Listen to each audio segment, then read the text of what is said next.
Alright, the next thing I'm going to show you how to do is to create type on a path. So for this, I would select all, Command A. That'll grab all of your shapes that you've made so far. Hold down the Shift key and proportionally shrink them down so that they fit into the top quarter, eighth of your page, just so that they're not taking up too much space.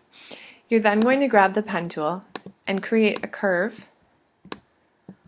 or a path or line, whatever you'd like to call it. If you want it to be geometric, that's fine. I recommend holding down the Shift key. That will give you the most exact and precise geometric angles.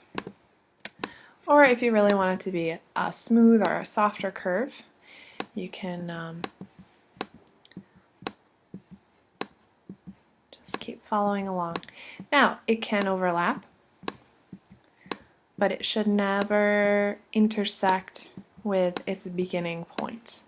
So you're just going to keep drawing that out until you have something fairly large, large enough potentially to hold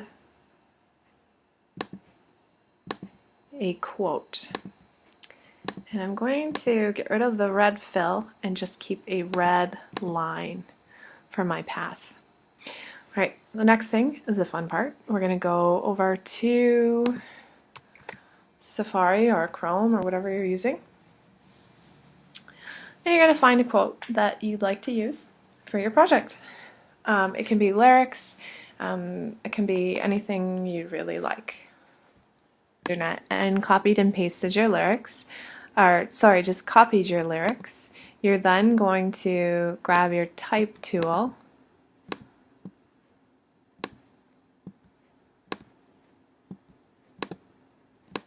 Okay, you're going to hold down the key and you're going to select Type on a Path tool.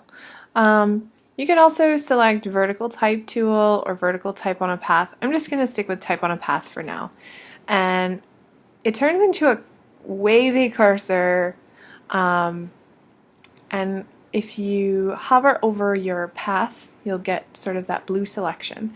So you're then going to click, and now you have a cursor and your color has disappeared. So just let you know that will happen. And Command P or Command V for a paste command. Now only the first line showed up because there were returns in the lyrics that I got. So I'm going to go to the very end until I can see my cursor blinking.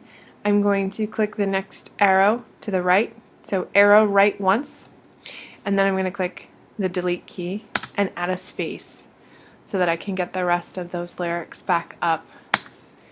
So for every single one of those, I go to the end, arrow right, delete, space. Go to the end, arrow right, delete, space. Now I know that there's still text left because I can see this red error down here. So I'm going to keep going. End of the line, arrow right, delete space. End of the line, arrow right, delete space. So you can see that when we get to the end, the little error disappears, and you can see that I have all my text available to me now. I'm going to double click on the text so that I select all, and then I'm going to play around a bit with some different type. And to do that, you're going to go Window, Type, and you're going to select Character.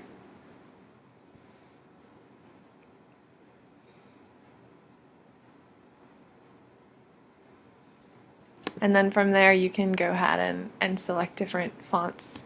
Anything that you like. You can change the size, bump it up so that it fills that entire curve that you have.